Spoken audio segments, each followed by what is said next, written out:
Otoritas Cina mengumumkan kepada dunia bahwa terdapat virus yang menyebar pada komunitas mereka.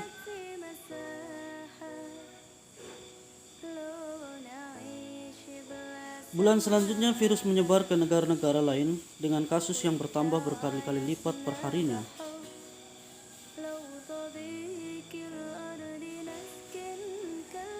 Virus ini adalah SARS-CoV-2 yang menyebabkan penyakit COVID-19 dan orang-orang menyebutnya coronavirus.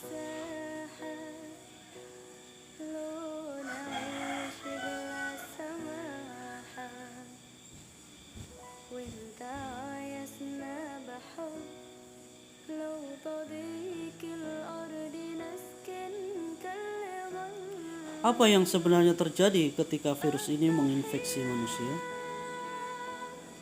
Dan apa yang harus kita lakukan selanjutnya?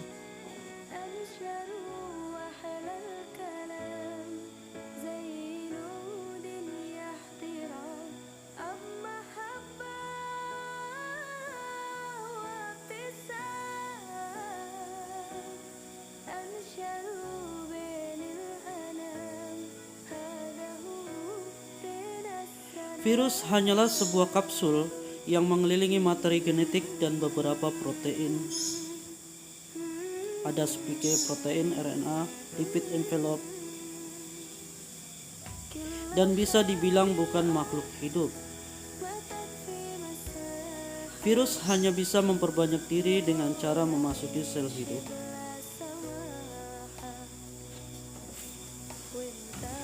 Coronavirus mungkin menyebar melalui permukaan, tetapi belum diketahui beberapa lama virus bisa bertahan hidup di sana. Cara utama penyebarannya diperkirakan melalui tetesan ketika seseorang batuk.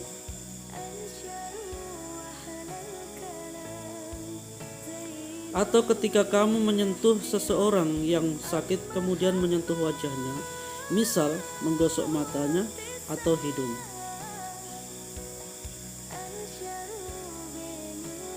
Virusnya memulai perjalanan di sini dan mencari tumpangan untuk bergerak jauh ke dalam tubuh kita.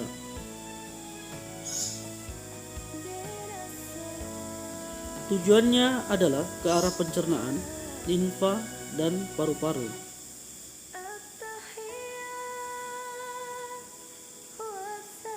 Yang mana dapat menyebabkan efek dramatis.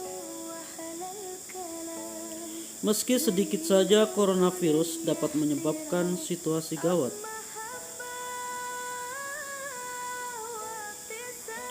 Paru dikelilingi oleh miliaran sel epitel.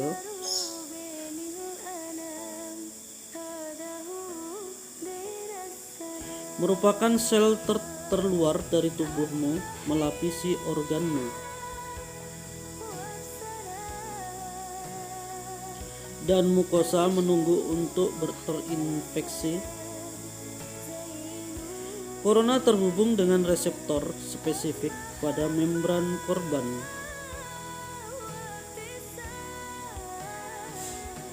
Untuk menyuntikkan materi genetiknya, selnya tak sadar dengan apa yang terjadi, menjalankan perintah baru yang sangat simpel. Kita bisa lihat gambar, hanya mengcopy dan merakit ulang. Selnya akan penuh dengan salinan virus aslinya. Tolong diperhatikan, hingga mencapai titik kritis dan menerima perintah untuk meledak.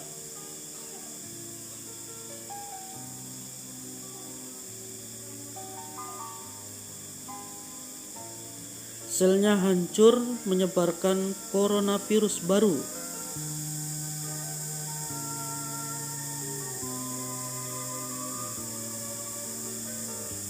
Bersiap untuk menyerang sel lebih banyak lagi. Jumlah sel yang terinfeksi sangat naik tajam. Setelah 10 hari, jutaan sel tubuh terinfeksi.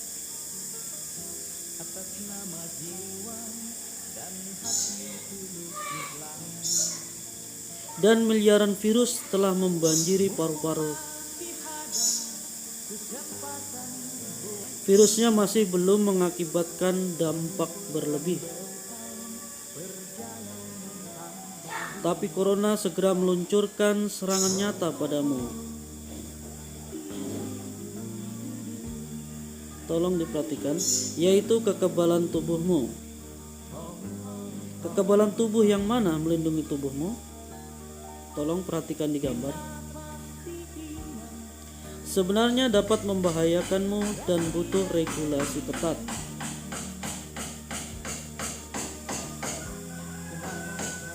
Dan sejak sel imun bergerak menuju paru-paru untuk menyerang virus,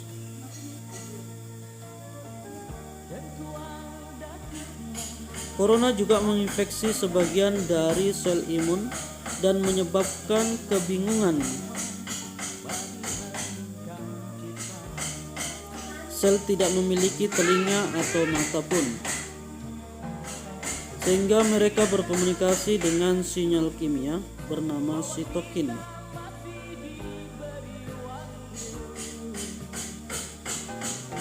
Hampir setiap reaksi imun penting dikontrol oleh itu. Corona membuat sel yang terinfeksi untuk bereaksi berlebihan.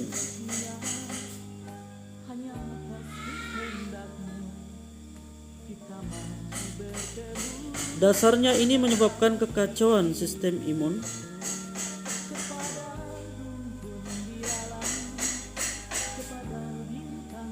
dan mengirim sel imun lebih banyak dari yang dibutuhkan.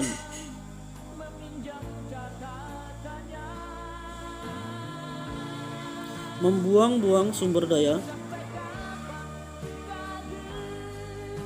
Dua jenis sel yang menghancurkan pertama ialah neutrofil,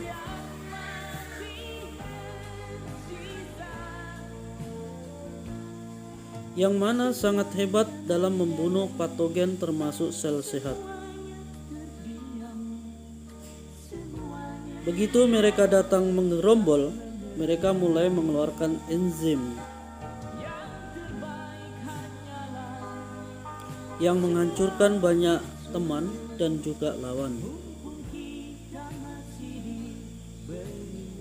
Jenis lain sel yang juga penting adalah sel T pembunuh.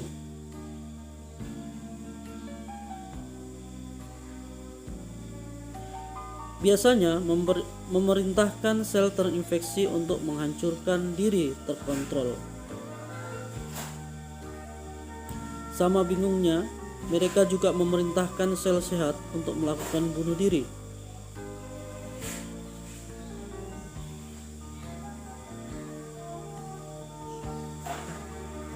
Semakin banyak sel imun datang, maka semakin banyak kerusakan. Dan lebih banyak jaringan sehat paru-paru yang dibunuh. Ini bisa menjadi sangat buruk yang dapat menyebabkan kerusakan permanen.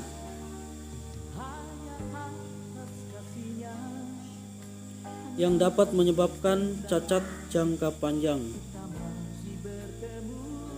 Umumnya, sistem imun akan kembali normal perlahan.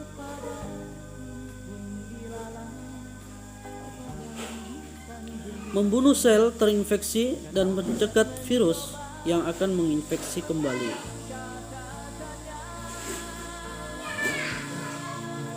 Dan membersihkan area tempur pemulihan dimulai.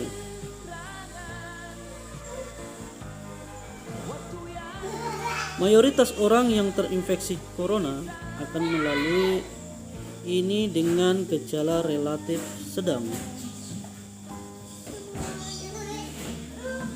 Namun beberapa kasus menjadi parah hingga kritis.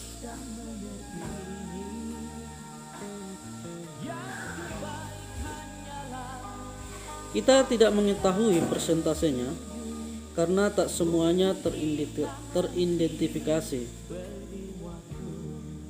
Tapi ini lebih baik untuk mengatakan bila jumlahnya lebih banyak dari flu. Dalam kasus yang parah, jutaan sel epitel telah mati dan tanpanya selubung pelindung paru-paru menghilang. Mohon diperhatikan, itu berarti bahwa alveoli, kantung udara tempat pernapasan terjadi, dapat terinfeksi oleh bakteri yang biasanya bukan masalah besar.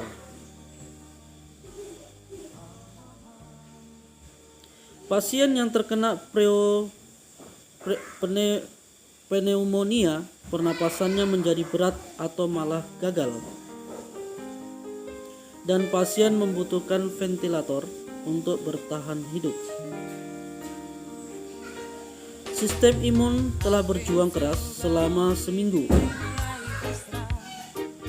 Kita lihat gambar corona sistemnya bekerja dan membuat jutaan senjata antiviral, dan ribuan bakteri yang membelah cepat membuat sistem imun menjadi kewalahan.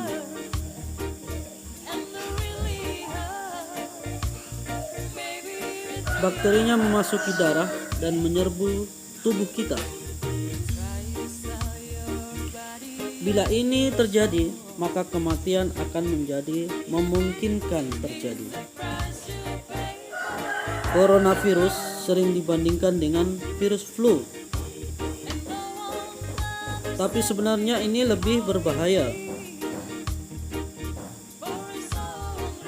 Sedang tingkat kematian sulit ditentukan pastinya selama pandemi. Kita perhatikan. Kita yakin bila ini sangat menular dan menyebar cepat daripada flu. Kita yakin bila ini sangat menular dan menyebar cepat daripada flu. Ada dua perkiraan untuk pandemi seperti corona. Cepat atau lambat penyebarannya, kita akan menyaksikannya bergantung pada bagaimana kita menghadapinya. Pada awal outbreak, pandemi cepat akan menjadi mengerikan dan mengorbankan banyak jiwa.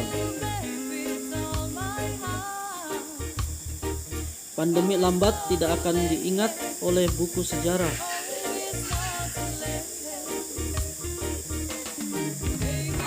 Skenario buruk untuk pandemi cepat dimulai dengan tingkat penularan cepat.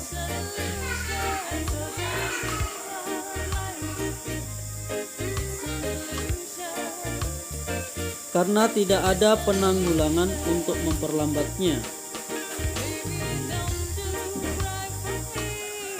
Mengapa ini sangat buruk? Karena dalam pandemi cepat banyak orang akan sakit dalam waktu yang sama.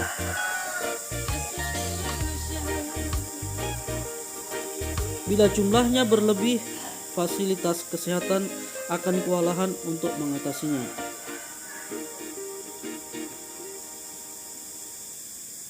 Sumber daya tak akan cukup seperti staf kesehatan atau peralatan seperti ventilator. Yang tersisa untuk menolong semua orang, seseorang akan mati tak tertangani dan selama pekerja medis menjadi sakit.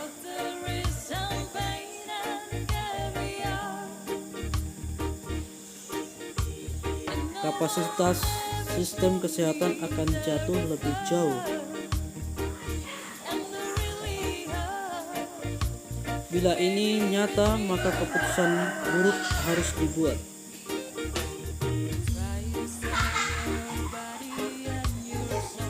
Siapa yang diharuskan hidup dan siapa yang tidak? Jumlah kematian meningkat signifikan dalam skenario seperti itu.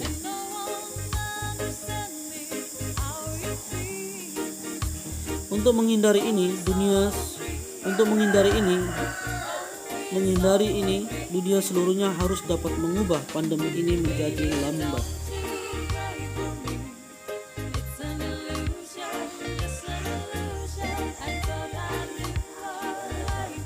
Pandemi diperlambat dengan respon yang tepat, utamanya pada fase awal.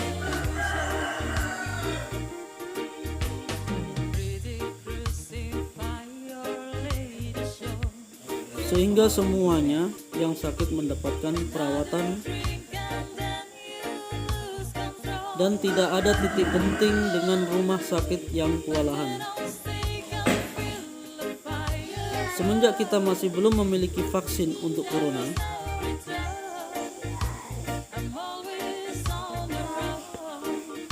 kita harus merekayasa sikap sosial kita untuk menjadi vaksin sosial.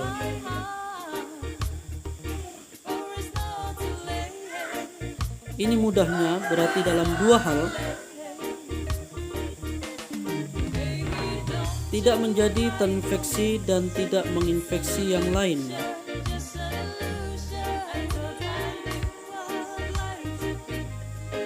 Meski kedengarannya sepele, hal terbaik yang dapat kamu lakukan adalah dengan membasuh tanganmu dengan sabun adalah senjata terkuat.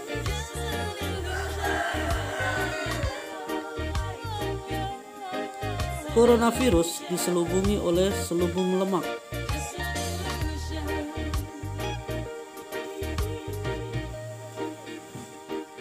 Sabun menghancurkan lemak dan meninggalkan virus tak dapat menginfeksimu.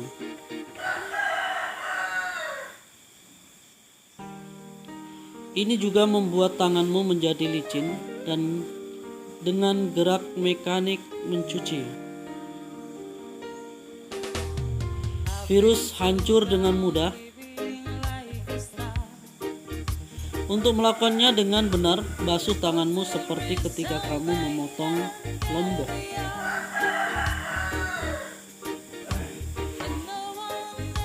Dan akan meletakkannya di lensa kontak Anda. Hal selanjutnya adalah membuat jarak sosial, yang mana bukan pengalaman menyenangkan, tetapi hal yang baik untuk dilakukan.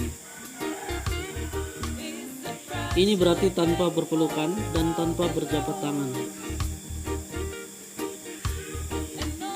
Bila kamu dapat menetap di rumah, maka tetaplah di rumah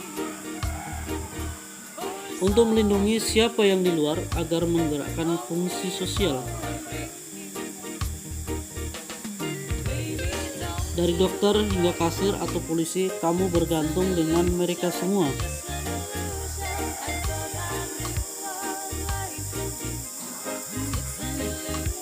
Mereka juga bergantung padamu agar tidak menjadi sakit. Pada level tertinggi ada karantina yang dapat berarti berbeda. Dari pembatasan travel atau perintah nyata untuk tetap di rumah, karantina bukan hal yang menyenangkan untuk dialami dan tentunya tidak populer.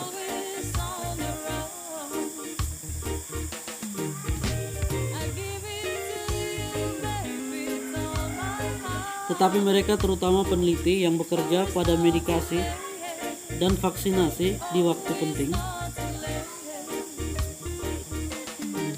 Jadi bila kamu di karantina, kamu harus paham mengapa dan menghormatinya.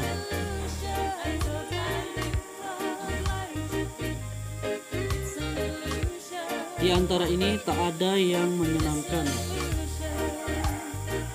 Tapi melihat pada gambaran besar ini adalah harga kecil yang dibayarkan.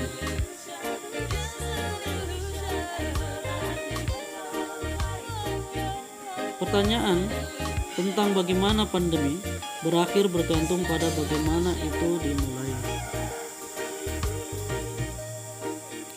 Bila dimulai cepat dengan langkah curam ini berakhir buruk.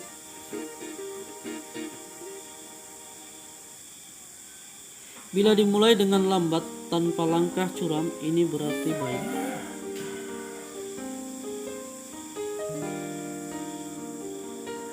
Dan hari ini dan masa ini benar-benar ada di tangan kita secara harfiah dan kiasan.